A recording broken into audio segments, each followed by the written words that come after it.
पंचायतराज मंत्री प्रताप जेना द्वारा विभिन्न प्रकल्पर शुभ उद्घाटन और शिलान्यास। पंचायतराज मंत्री प्रताप जेना कटक जिला महांगा ब्लॉक गस्त करी विभिन्न उन्नयनमूलक प्रकल्पर शुभ उद्घाटन और शिलान्यास करिसेंती।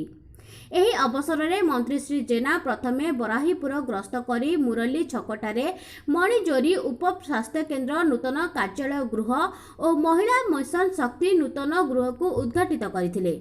एथिरे ब्लॉक अध्यक्षा दीपा मल्लिक, उपाध्यक्ष सत्यनारायण महांती, जिला परिषद सभ्य पूर्णचंद्र स्वाई, रियाजुल होदा, जिला परिषद सभ्य सस्मिता दास, ब्लॉक बीजेडी सभापति राजकिशोर जेना, पूर्वतन ब्लॉक अध्यक्ष शरत नायक, ब्लॉक युव बीजेडी सभापति शरत महापात्र, सरपंच रश्मिता स्वाई, समिति सभ्या अन्नपूर्णा साहू प्रमुख उपस्थित थिले।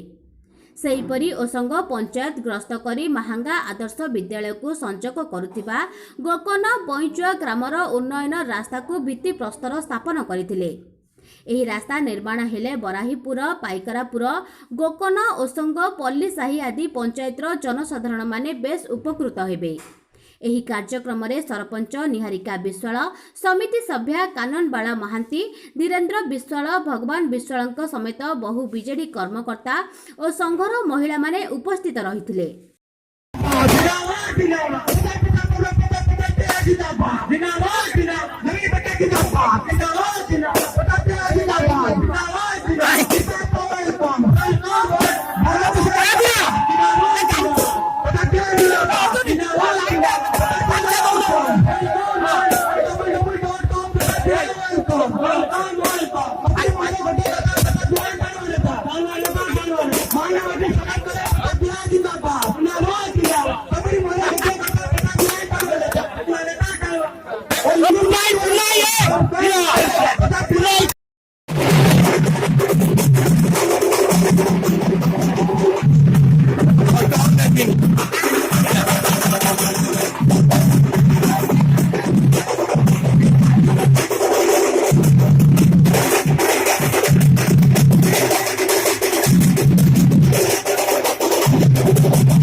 Manggaru Sapita Samko Report.